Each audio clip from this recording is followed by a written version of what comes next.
This is complicated stuff. I'm the same guy that was in a brand new state-of-the-art office building earlier this year, and was going to give a speech, and we had basically rewritten the whole speech.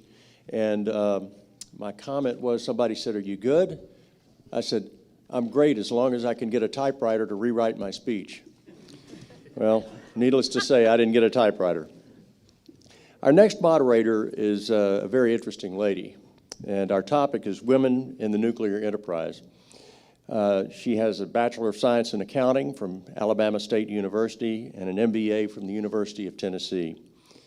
She spent some time working for the Tennessee Valley Authority, and she currently acts as a liaison between the United Kingdom Atomic Weapons Center and the U.S. nuclear production plants. In 2008, she received the YWCA Tribute to Women Business and Government Award. And in 2011, she participated in a Women's Leadership Chair China delegation. So it's my pleasure to introduce to you Brenda Hunter-Brown.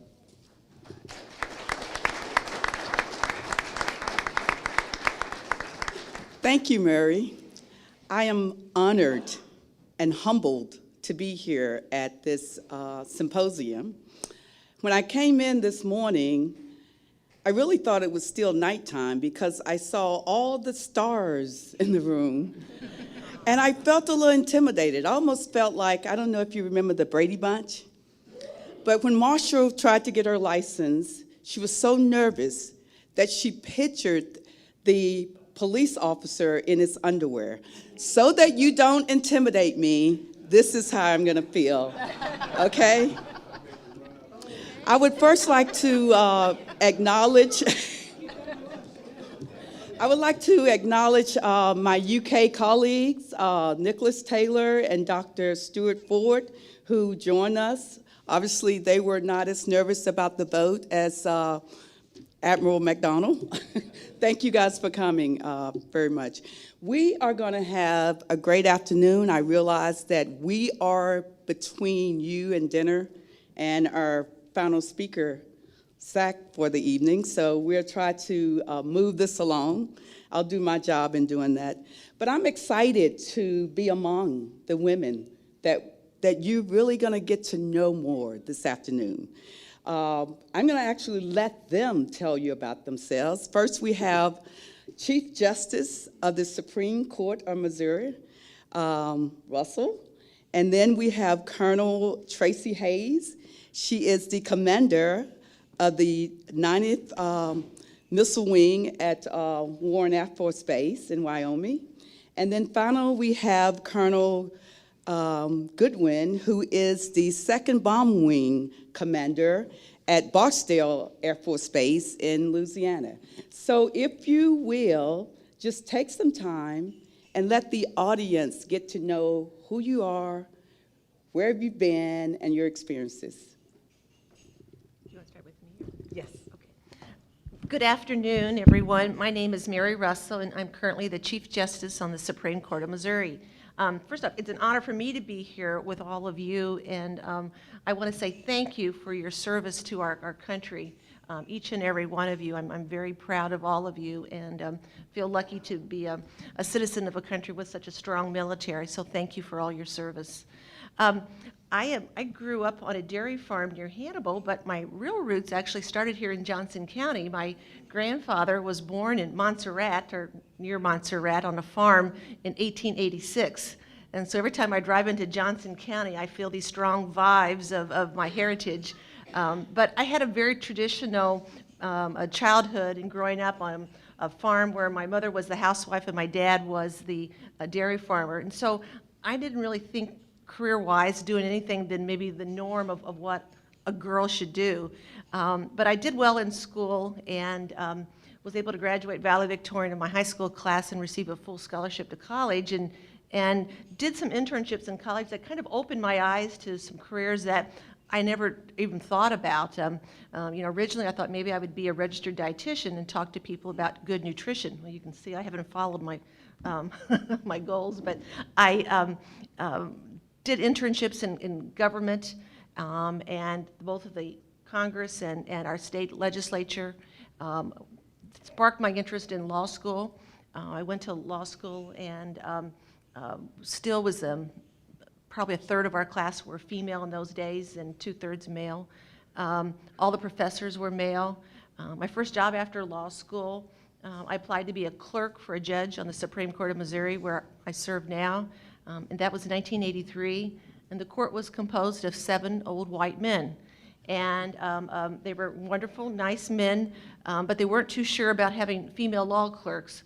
But lucky for me, I came about in a time when there had been a few females ahead of me, so I certainly didn't have to break any glass ceilings, and had wonderful opportunity to see the Supreme Court operation up close and behind the scenes. People said to me today, or they'll say to me today, did you think back then when you were a law clerk that you wanted to be a judge on the court someday? And I said, are you kidding? Girls just weren't thought of to be judges, because in those days there were probably just a handful of judges anywhere in the state, and they may have gotten the job because their husband had been a judge and they kind of inherited the job at an election, but there just weren't really many judges in Missouri at all. So no, that was the last thing I dreamed of, but lucky for me, a lot of ways I was just born at the right time and in the right place at the right time. And I went back to my hometown to practice law, which I did for almost a dozen years. And then there was just kind of this enlightening period in our state where our governor, Mel Carnahan, determined that, you know, our courts really weren't representative of our citizenry, that our courts didn't look like the people that we represented. And so he had a strong interest in more women applying for positions on the court. And so I did, and after 2 tries, I was successful. I really didn't think a girl from a small town practice in Hannibal would be able to compete against lawyers from the St. Louis area, which is what I was competing against to be on the Court of Appeals, which are all the counties on the eastern side of the state. Lucky enough, I did join the court. There were 12 old white men, 1 woman, and me. And the fact they were men didn't intimidate, but the fact that they were older and they were from St. Louis and had, you know, a bigger legal sphere than I did intimidated me more. But I ended up being chief judge, and they were all wonderful pussycats and wonderful, fatherly, brotherly. We ended up having a wonderful, long relationship, and then an opportunity came for me to apply for the Supreme Court of Missouri, and again, being at the right place at the right time, and I was fortunate to be appointed there, and now I'm the Chief Justice, and that's been my career path. Wonderful. Colonel Hayes? So I started out in ROTC, Wright State University, so all you cadets out there, that's what you look forward to in 24 years. My first assignment was actually training at Vandenberg, and when I went there in 1991, I was the only female student of 12, and thought, well, it must get better from here. So I went to Malmstrom Air Force Base as my first operational duty, 1st ACES, 10th Missile Squadron. I know there's some alumni out here, Tom. And so got there, and I was one of 5 females in a squadron of over about 120. So I pulled most of my alerts with men. In fact, I think I only pulled 2 alerts out of 176 with other females. And we didn't get much done, just to throw a little joke in there, because we were busy talking so much. That was the big difference, going on alert with another female. Went to Vandenberg after 4 years of crew duty and taught missiles there. A little bit later, I think we're going to go through some questions. I can talk about my experiences there. I transitioned into the space world to Buckley Air Force Base and did space-based infrared system, brought that system online. And so I got to see the front end of the execution of nuclear weapons, which was the warning piece. And from there, spent some time Air Force Space Command headquarters. Every major has to do with time at the headquarters, so it was my time. But from there, I got a really great chance to go to Canada. I went to the Canadian Forces College, which I was very humbled to be there. And there were 100 students and 7 females. We called ourselves the 7G for 7 girls. And we still keep in touch today. The 6 of them were Canadian, from Naval Forces, Army, and their air element. Of course, Canadian Forces is all one force right now. So after that, I did 2 years on exchange in Canada in their National Defense Headquarters in Ottawa, and didn't work with a single female there. I did space development. I was in their Directorate of Space Development and worked on a space system to bring space capability to Army tactical units. So not very many females working with the Army as I was doing that. Got picked up for Squadron Command, so I was really excited about that. Never thought I would make Lieutenant Colonel, let alone be a Squadron Commander. So came back to the States and did that, and then by the good graces, got picked up to go to a joint advanced warfighting school. Now that was in 2008 that I got to go there. That's in Norfolk, Virginia, and Joint Forces Staff College. And there were 43 students there and 2 females. So you think that it would get a little bit better over the years, but it really didn't. And then from there, transitioned to the Joint Staff and had a fantastic time at the Pentagon. I really did. I really mean that. I didn't like the commute, but my job was fantastic. I worked continuity of operations and continuity of government and national military command systems. So really enjoyed that. And then I got picked up to go be the vice wing commander back at Buckley Air Force Base. And surprisingly then got selected to be the wing commander at F.E. Warren. There's been other female missile wing commanders, but at F.E. Warren, I'm the first female wing commander stationed there, which is we've had some interesting dynamics with the community, especially the older gentlemen. Not you, Pete. And then getting ready to finish my 2 years and go work for General Bussier in the Joint Staff again in J33. And I know, contrary to belief, I am looking forward to it. Not looking forward to the commute, but looking forward to that. So again, Joe, thank you for asking me to be a part of this. I'm humbled to be here. Never thought I'd be where I am right now. So it'll be my honor to share my experiences with you over the years. Thank you. Thank you. Colonel Goodwin. Well, I'm Colonel Kristen Goodwin, and I have the great honor of being the wing commander at Barksdale Air Force Base in Louisiana. And I want to extend a huge thank you to Joe as well. It's an honor and privilege to be here, and I really appreciate you bringing everybody together so we can expand our minds on this very important topic of nuclear deterrence, and truly appreciate it. It's been a fantastic day. But a little bit about my background. I'd say that I come from a joint family. My grandparents, my 2 grandfathers, they were in the Army in World War II. My dad served 30 years in the Coast Guard, and my mom was an Air Force nurse and retired as a reservist after 20 years. And so I watched, growing up, my parents with a great passion for serving and for this great nation. And it just festered inside of me, and it was one of the things that I wanted to do is to serve our nation. And I also saw, growing up, my dad, the relationship he had with his classmates from the Coast Guard Academy. And what I saw was a bond that was strong, that was united under a common goal of wearing our nation's cloth and serving. And it's just something that I wanted to be a part of. So I had the goal of going to the United States Air Force Academy and becoming a pilot, although my father, having gone to the Coast Guard, wished I went somewhere else. And instead of flying planes, that I was a captain of ships. And so, but he was encouraging, and I had the great fortune of going to the United States Air Force Academy and graduating in 1993. And from there, I got to go to pilot training.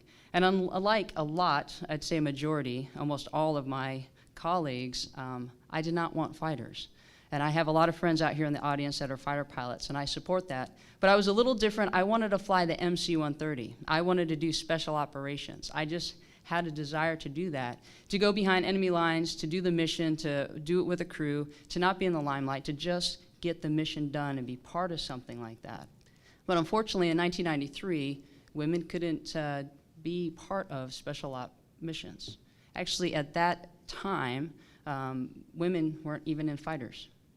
And so that was the first time that I realized that there was something that I wanted to do that I couldn't do. But I was extremely excited because there was 2 130s on the list that we got to choose from in pilot training. And I had the great fortune of choosing the EC-130. And I tell you what, I loved every minute of it. It was a great way to start my career, and I would not change a thing.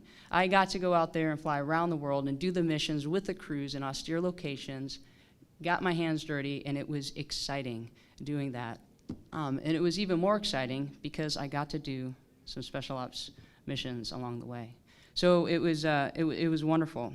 But there was a time around 8 to 10 years of my career that the reasons that I came in the Air Force, which was to fly, to be the best pilot I could be, to be an instructor, be an evaluator, I wanted to be a test pilot, I wanted to go be that astronaut. The reasons I came in changed.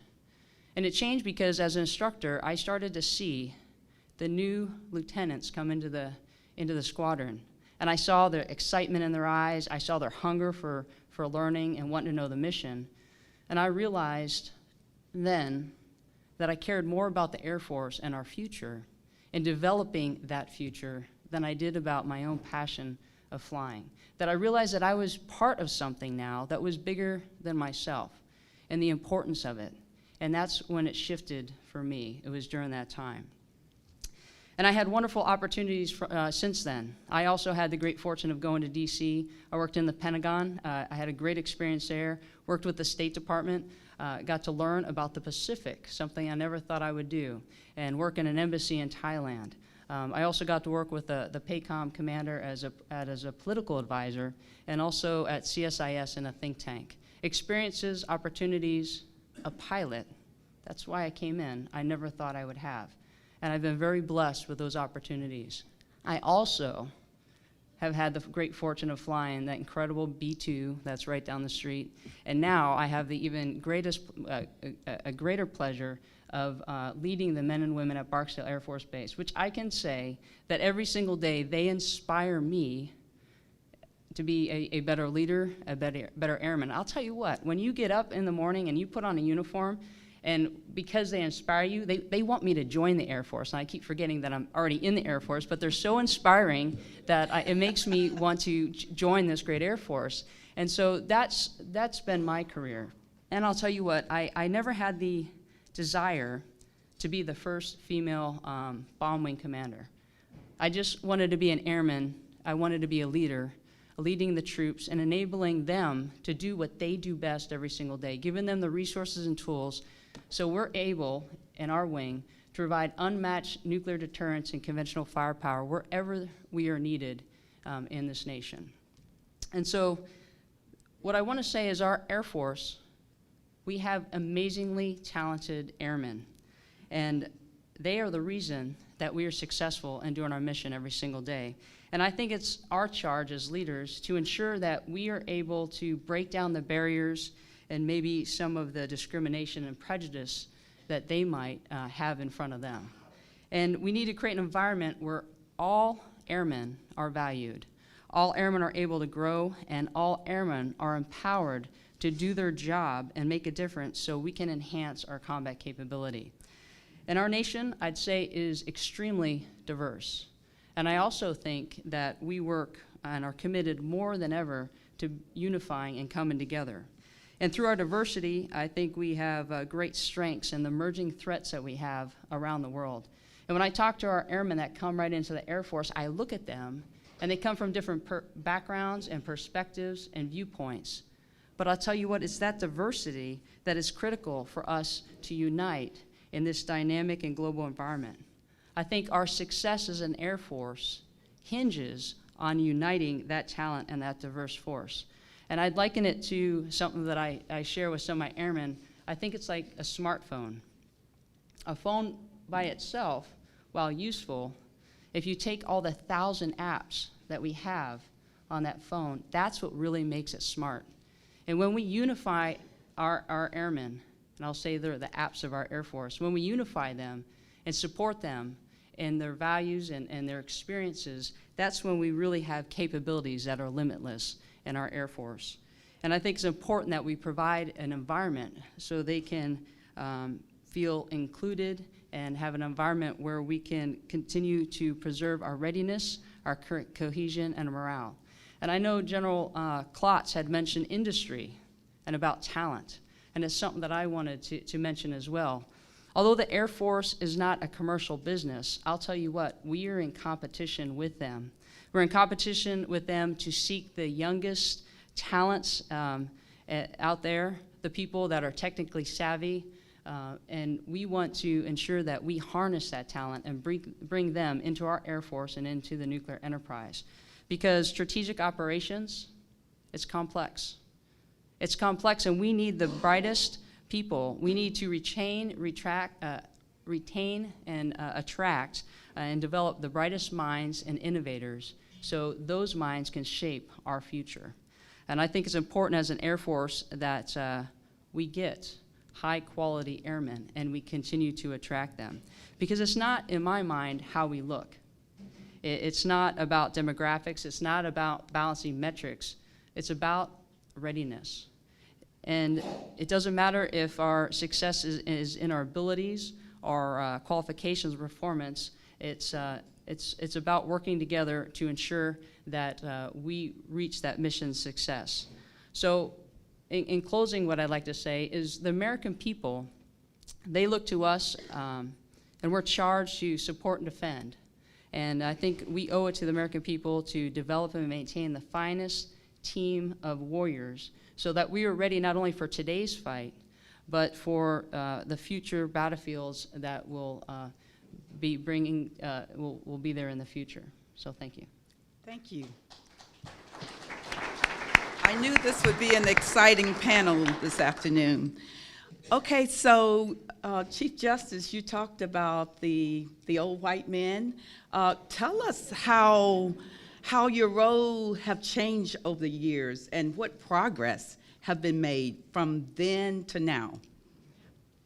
We certainly have a lot more females on the bench. If we look back to 1993, which is just 22 years ago, there were 8% of all the judges were female. Today, in 2015, it's 20%. You can break that 20% down. In our state, judges on the Supreme Court, the Courts of Appeals, and the larger urban courts are all selected under a merit system. And the number of female judges in those courts that are selected under a merit system is about 1/3 of our bench now is female.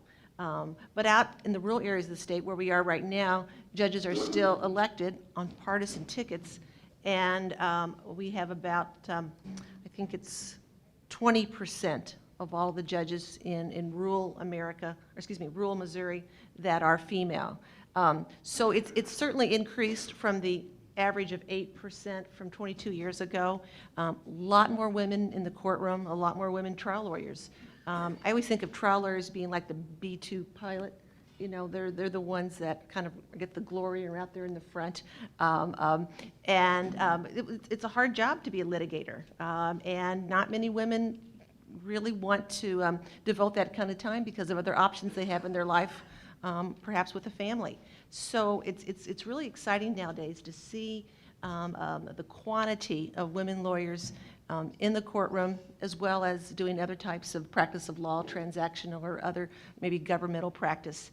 And it's interesting. Yesterday I was flying home from San Francisco, and I just randomly on Southwest sat down by two young women, and I say young, they were in their middle 30s, and I said, so what's it like for you nowadays? You know, do you feel that there's, you know, any problems, any barriers for you because you're a woman? They said, absolutely not. They practice in Jefferson County, which is a suburban county outside of St. Louis.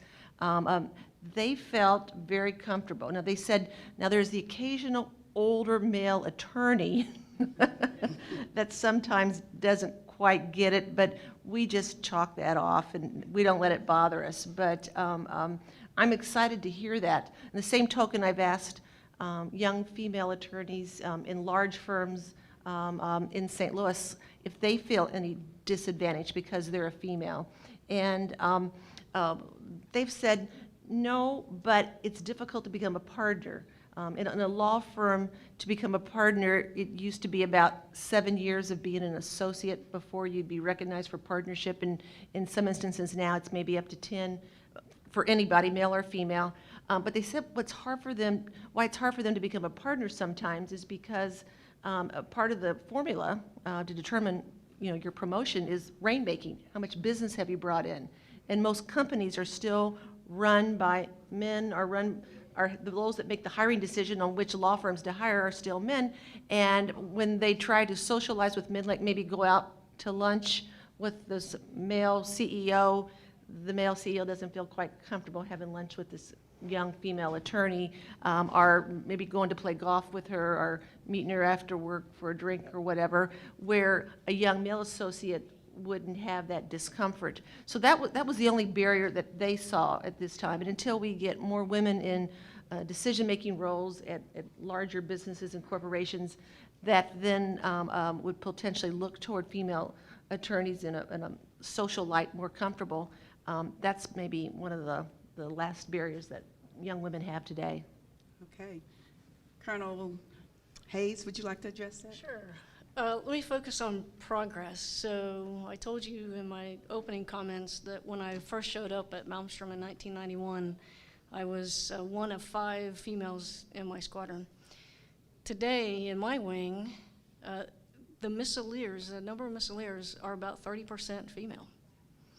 And you don't realize that. I don't pay attention to it, really, until someone comes into the wing and makes an observation.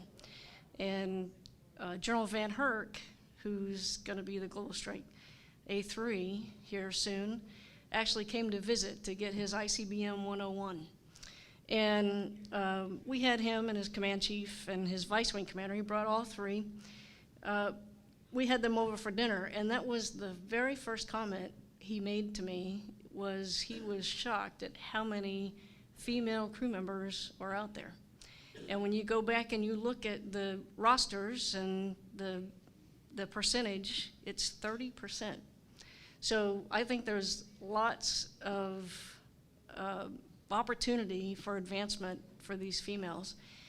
Let me talk about something that may make you a little bit squeamish. Well, not the females in the room, but let's talk about having babies, okay?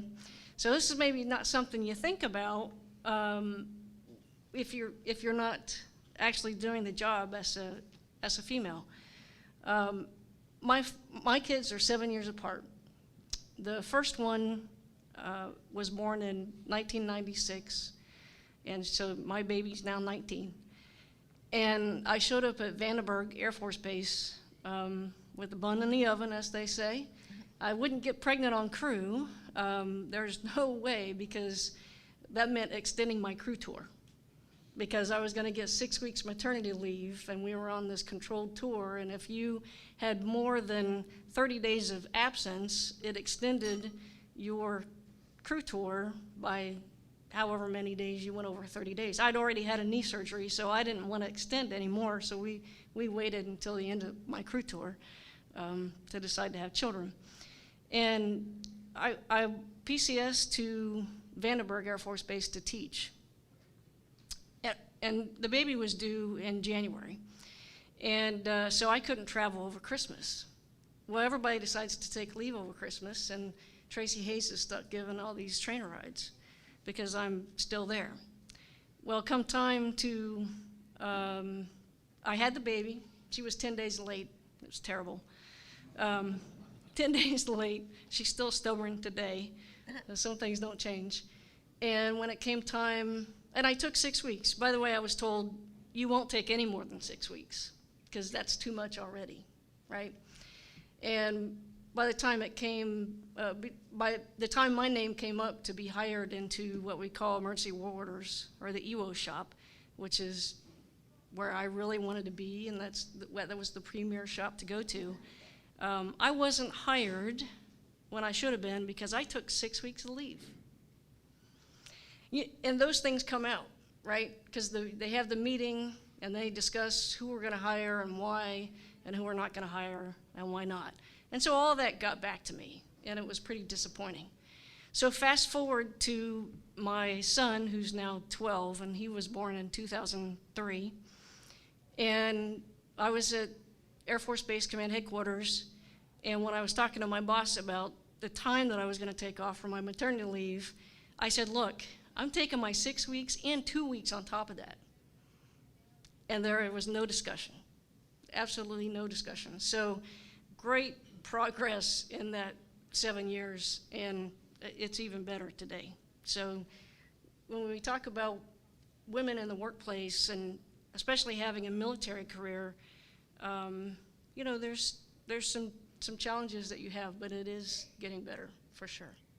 Thank you. Colonel Goodwin? I'll just say that, has there been change? Absolutely, there's been change.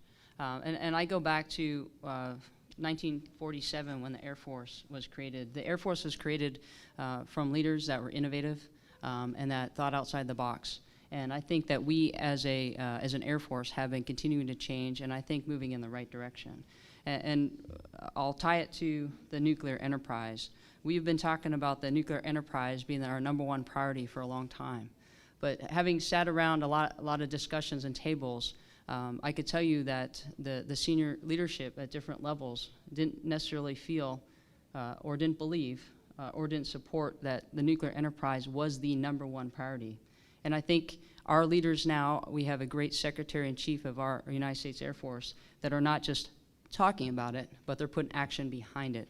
And so I think it's important that you always put action behind the words. And where I'm tying this around is we're talking about diversity in our Air Force now. And we can talk about it all we want, but it's actually putting the action behind it that is really going to make a difference. And I do feel that we have moved and progressed as an Air Force, and I think we're moving in the right direction. Thank you. We all have war stories. I know I have a few to share.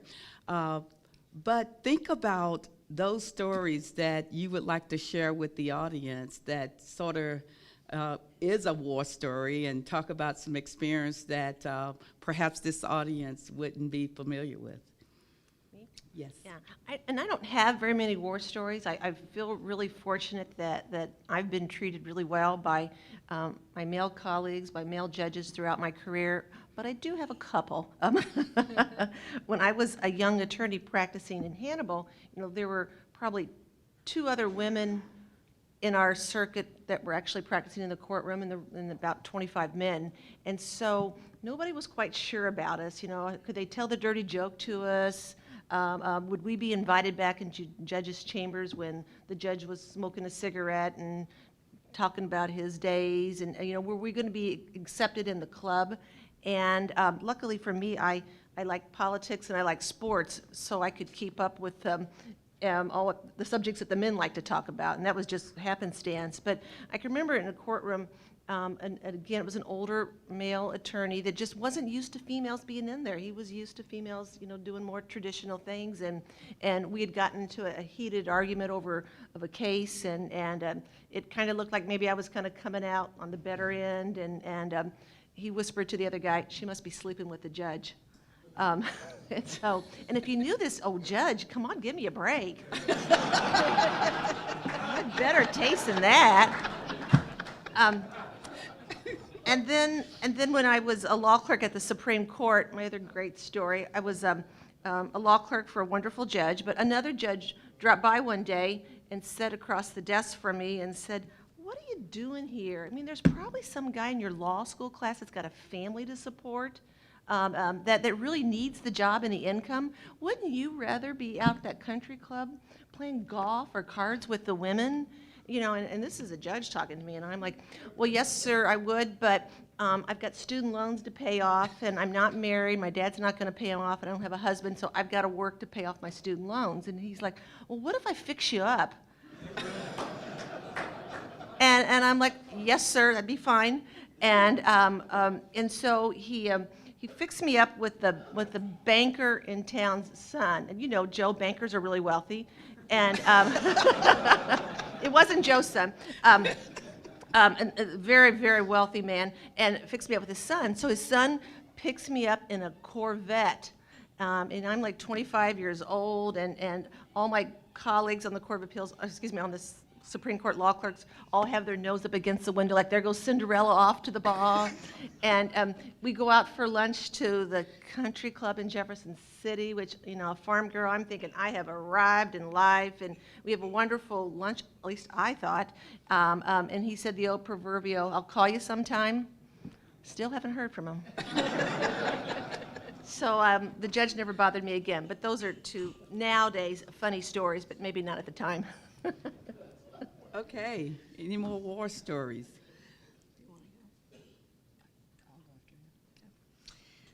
Well, I guess I would say that probably the worst war story I have, sorry, is I think I mentioned before I left Malmstrom, I was with child, and of course I didn't know she's female, but for those of you who had female babies, you know that you have a lot of morning sickness, and I was still pulling crew on my first trimester, but we started up this new system that we still have today, and by new I mean that was 1994. It's called REACT, and it's the Rapid Execution and Combat Targeting, and we still, no kidding, use it today. Back then we called it the Windows, the Armageddon of Windows, which is pretty funny, if you've ever seen it, because it's nothing like Windows today. But we were bringing up this new system, and I think I worked 47 days straight. That means either I was on alert, and when I came back, I was teaching in the trainer or teaching a class. I had the uniform on every day for 47 days in my first trimester of pregnancy. And that, by the way, it wasn't very good for my colleagues when I had to run out of the trainer and you know, go to the bathroom very quickly. But we were out one time in one of the new REACT capsules, and we had the screen. You can't call it screen, it has to be something else. It's the video display unit, the VDU, and brand new system, and it overheated. And it was during crew changeover, and so the way the airflow was through the console, we weren't really sure what it was, but it turned really bad, and not by the smoke, but by the fumes. And so there were 4 of us, 3 men, 1 female, and we had to shut the capsule down because we all started feeling nauseous, etc., bloody noses, nausea, ringing in the ears, and we actually shut the capsule down and evacuated upstairs, which is a really big deal in missiles because you're leaving a lot of components down there that need to be guarded. So we knew that we were giving the wing commander a pretty tough time to bring that capsule back on alert, but we needed to get out of there. This actually happened early in my pregnancy. In fact, I didn't know I was pregnant until I got back to the base. And the flight surgeon says, "Hey, any chance you could be with child?" And of course, that's how I found out I was pregnant. By the way, one of those individuals still had ringing in his ears and was medically retired. And another one suffers with nosebleeds today. And we found out that the chemical that was released in the air actually causes impotence in men. It does, and it's in the TO. So there's proof. It's in the TO. So that would be my war story is, you know, you just never know what you're going to run up against. You know, we think all we're doing is sitting in a chair in the Launch Control Center and babysitting a bunch of missiles, but there's actually a lot more that goes into that, and it can be fairly dangerous. By the way, No, Katie was not born with two heads, and she's very healthy. Okay.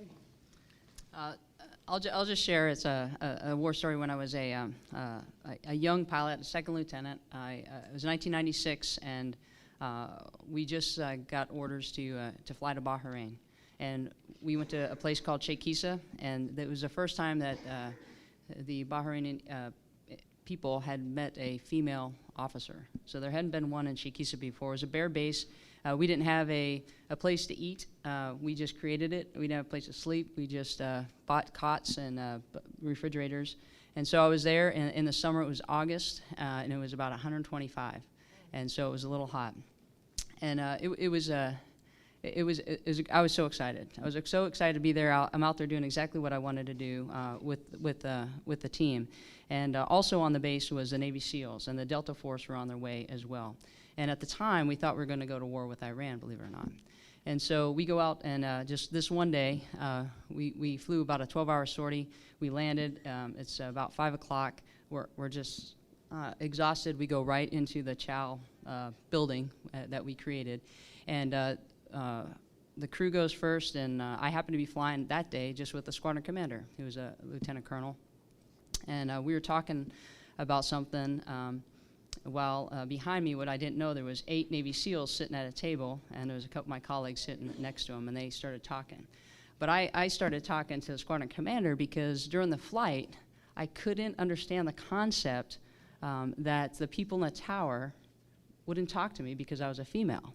I kept trying to land, and I tried to talk to them, but because of their culture, they wouldn't acknowledge me. And I thought something was wrong with my mic, and then I'd say, "Sir, could you respond on the radios and talk?" And we went back and forth, so we're having this kind of conversation. And as a young lieutenant, you know, just getting into the mission, I didn't understand it. So we have this dialogue, and I just start laughing about it, and I go, okay. So I get my food, and I go over to my friends that are sitting next to the Navy SEALs, and he proceeds to introduce me to all of them, and I put my food down, and I shake their hands, and right off the bat, one of the gentlemen looks me square in the eye, and he said, "So are you the squadron commander's secretary?" And my friend almost choked on his food at that point, knowing that I was probably going to say something to the this SEAL.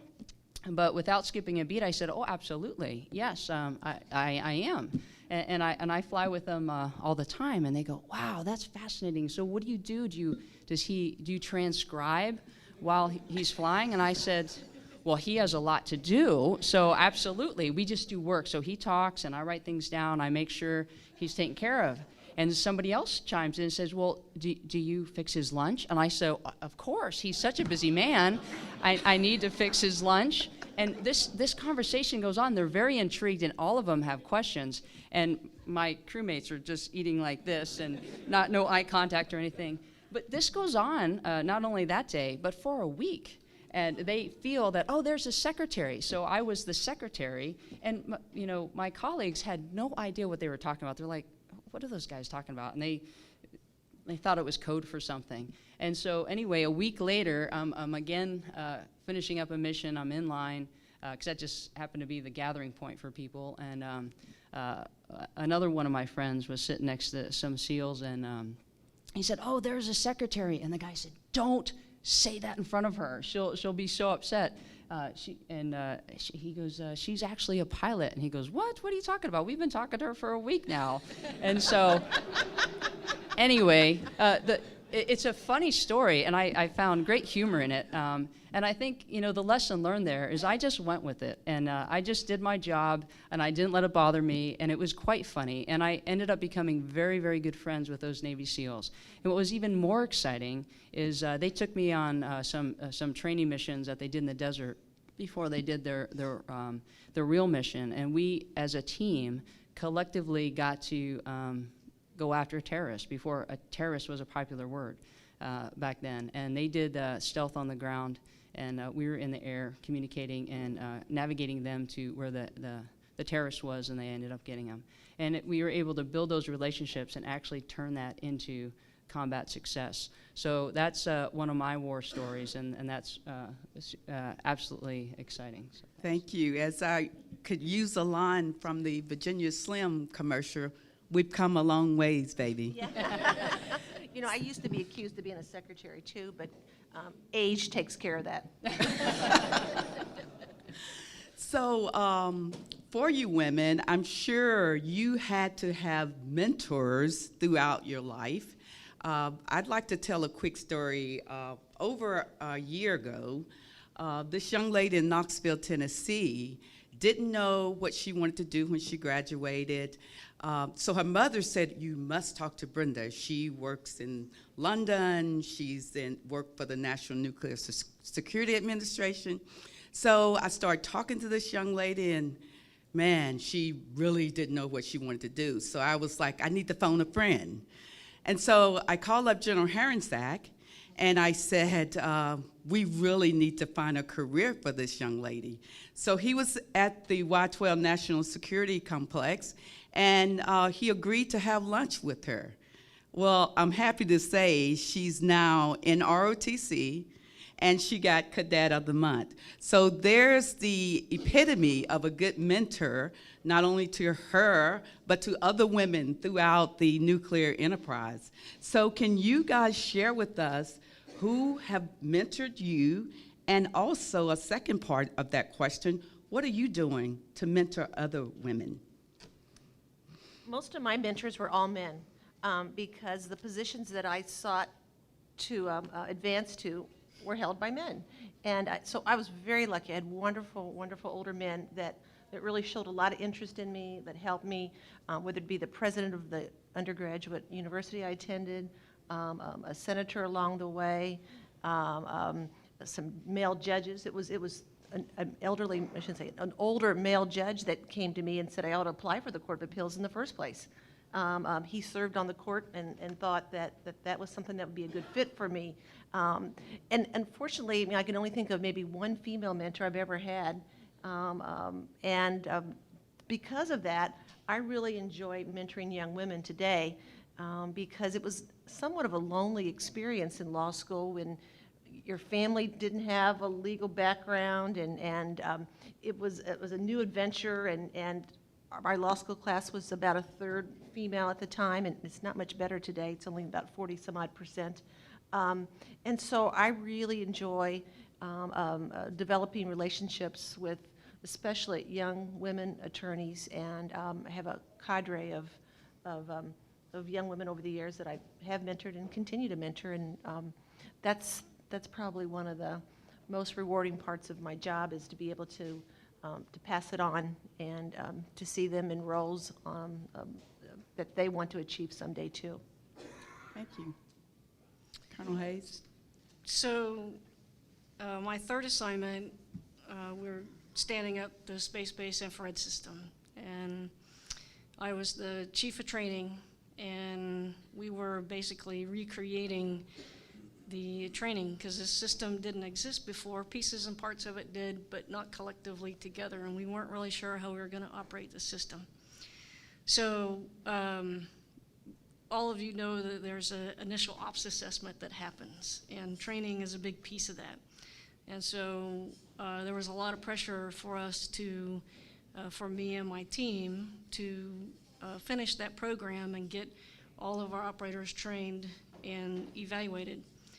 And we had some issues with a few individuals in the training section. No one wanted to claim us. The 21st Space Wing didn't want anything to do with us because we were only a detachment, and we belonged to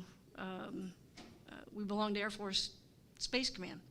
So I had a tech sergeant who decided that he was going to stop working, and until a decision was made about, what formats to use, et cetera.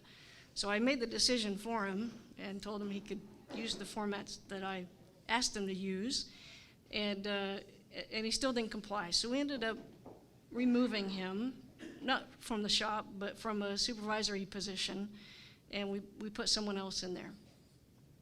This individual that I removed, displaced, happened to be a reservist. Love reservists, worked with them a lot my entire career.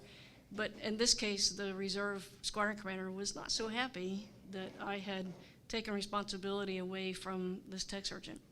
So I was called into my squadron commander's office. I had no idea why. It was just told, you need to be there.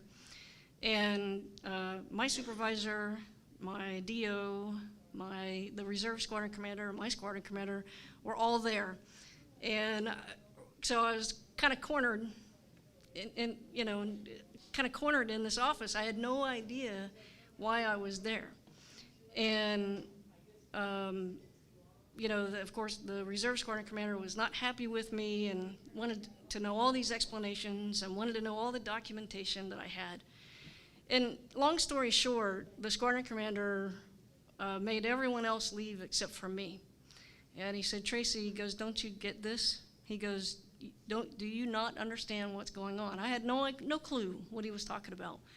And he says, they don't like you because you're an independent female. It hit me like a ton of bricks. I was a senior captain, and it hit me like a ton of bricks. And I never thought about that kind of discriminatory behavior before, but when you looked around, all the other females always agreed with what they were doing, always, were kind of, I don't want to say flighty, but soft in their decision making, and I wasn't. And so that was really the first time that I had a mentor tell me, hey, this is happening because you're a female. And that was a big shocker for me. By the way, that squadron commander was Major General Jack Weinstein. So. Nice.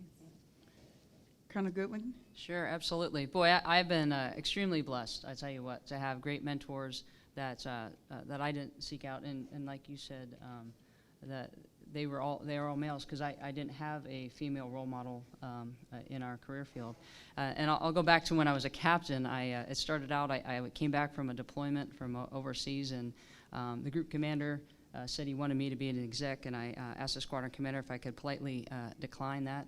And I was told to go right up to the office and see the group commander, and I walked in and I had it all planned, what I was going to say and how I was not the right person to be an exec, because again, I wanted to fly and be the best instructor ever. And he told me to come in and sit down and be quiet, and I had the job.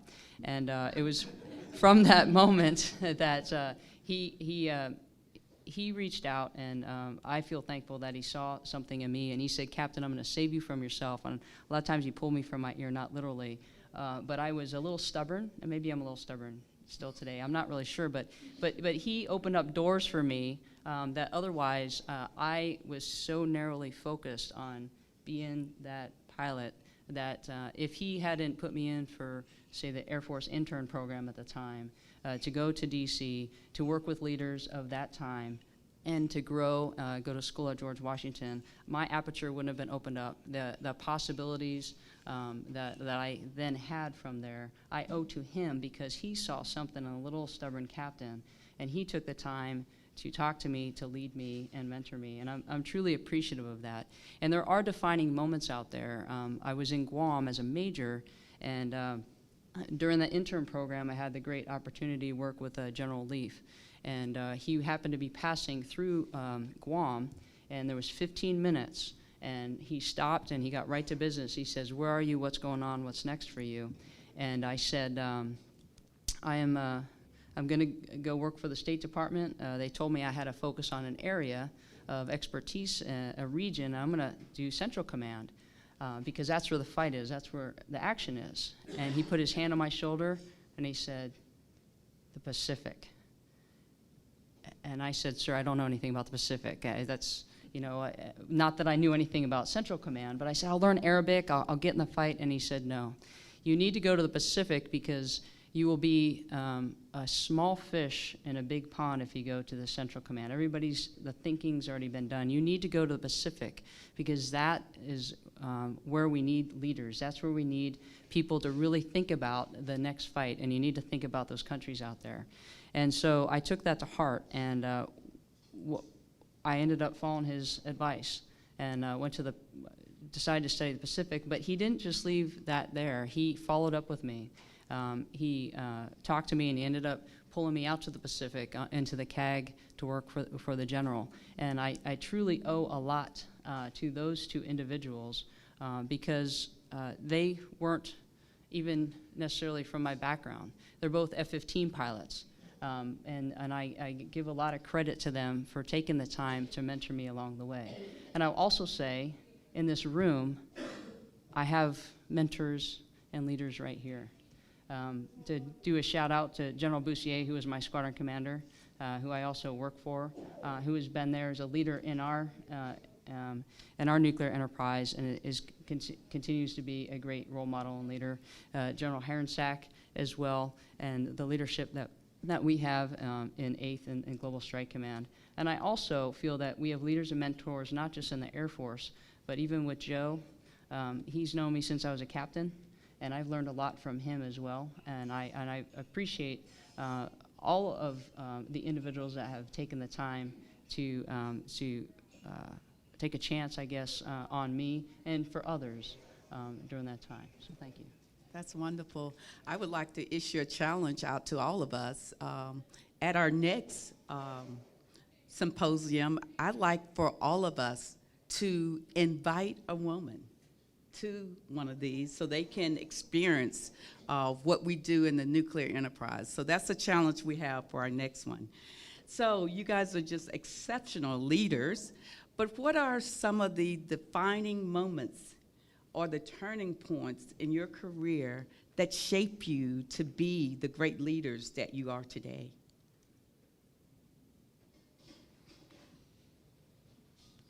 I'm not sure I could really pinpoint specific defining moments. You know, I've had successes, I've had failures, and sometimes I guess we learn more from the failures than we do from the successes.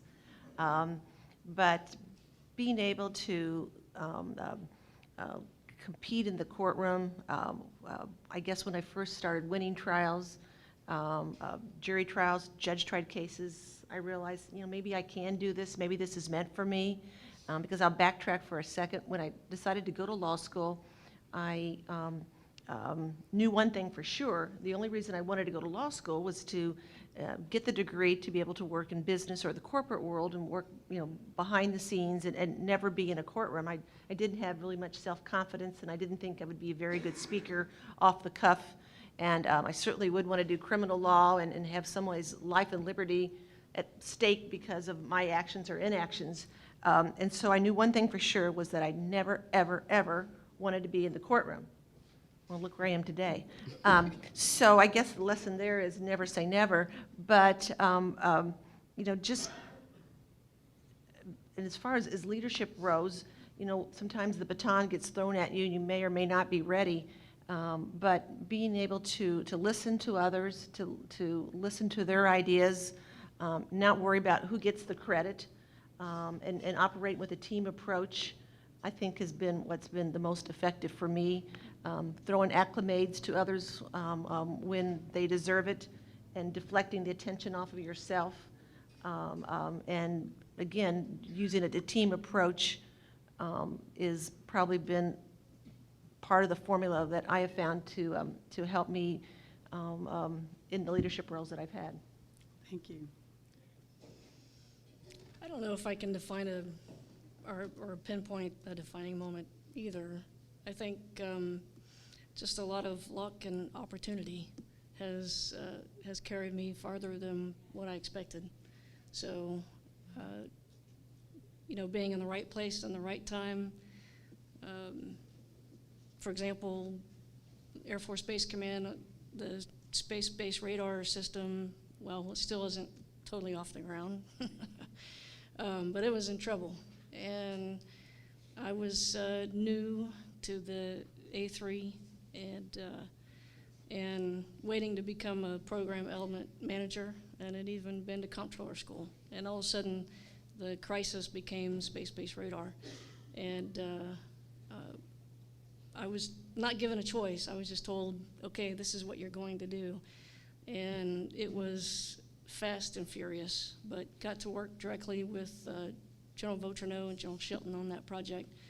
And but I just think luck and opportunity, having the opportunity and then just running with it, and never thinking that it would take me this far. Oh, I have a lot of defining moments, actually, but I'll just share one. As a 3 years in the Air Force, I had this captain. His name's Dave Heyer. And he is somebody that I remember and I won't forget because he helped shape me as a leader. He was in charge of a hard crew, a crew that flew together, and they were the special ops crew for the 130 unit that I was in. And they got to do some really cool missions. A lot of people didn't know what they did. But it was highly selective to get onto that crew, and at that time I wasn't even concerned about what they did or where they went or anything, because I didn't think that was a possibility for me because I was a female. But David was the aircraft commander, Captain Heyer was, and he went to the squadron commander and he said he wanted his co-pilot to be me. And that took a lot of courage to stand up and go to the squadron commander and say that he wanted me. And the squadron commander looked at him and said, well, she can't because she's a female. And David stood up and he says, well, if I can't choose my co-pilot, if it can't be Kristen, then I don't need to be on this crew. And so he stood up for me and stood up for an airman, not necessarily a female airman, but just an airman. And that was something that I'll never forget. And I got to fly on that crew because of David Heyer. And it was pretty remarkable because I remember when we went somewhere to train for one of the missions, and everybody in the room sanitized, took off all their patches. You didn't know the name. You could tell sometimes different services. But I was the only woman in a room as big as this. And they kind of looked at me like, how'd you get into this group?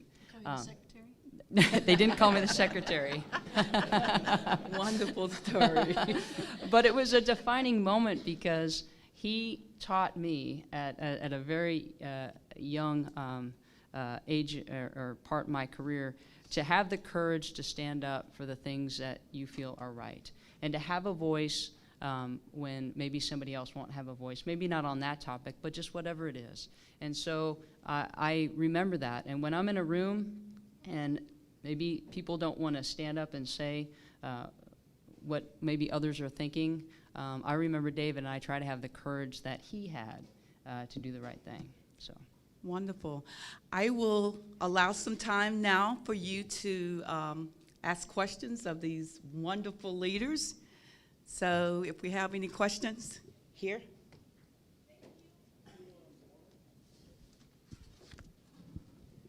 Good afternoon. I'm Lieutenant Colonel Todd Minster from the Army Command and General Staff College. My question is for each of you. As we look at the submarine community, they have recently opened their doors to allowing women officers to serve, and they will begin allowing women enlisted.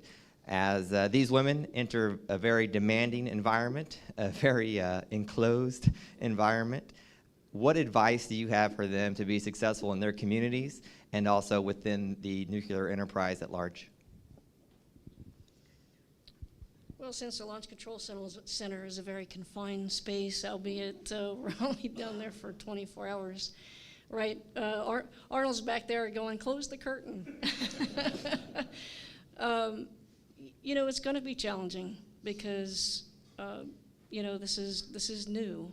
And obviously, there's some quarters in the submarine that has to be revamped to make it female-only quarters. We've had to do the same thing out at our missile alert facilities. And there's always going to be the concern of the bathroom, if you will, and cameras, et cetera, right? So I guess the biggest thing for the leaders of that force is when they find that there's impropriety happening and injustice happening, they need to take swift action and take care of it and stand up for all those females. But for the females, I would just say that be patient and stand up for what you know is right and stand up for yourself. What I would say is to each of them is to do the job that you do every single day and do it the best that you can. And go in with an attitude that you are doing the job just alongside the sailors that you're fighting with in possible combat. And I've flown the B-2, and there's 2 people, and you can fly long missions. And you get to work very closely together. Sometimes you're sleeping, sometimes you're not. You have to eat and do other things. And I'll tell you what, it wasn't an issue. It wasn't an issue at all. They built a curtain because they thought you needed a curtain, but we don't need a curtain. We're just airmen doing our job.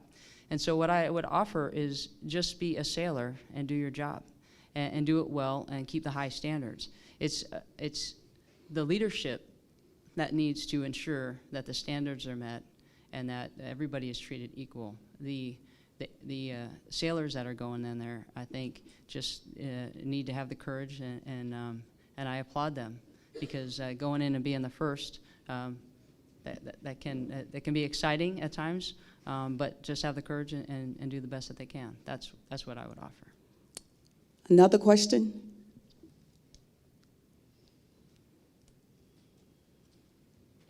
Colonel, you've expressed, can you hear me? I'll use my other voice. Colonel, you've expressed a Starship Trooper perspective, because you really did. I mean, and that's really in your head, because that's powerful. But if I flip back and I talk to the magistrate for a moment, do you think that we're even close as a society to where she's right now? In my world, in the judicial world, or just, you said as a society, as a whole?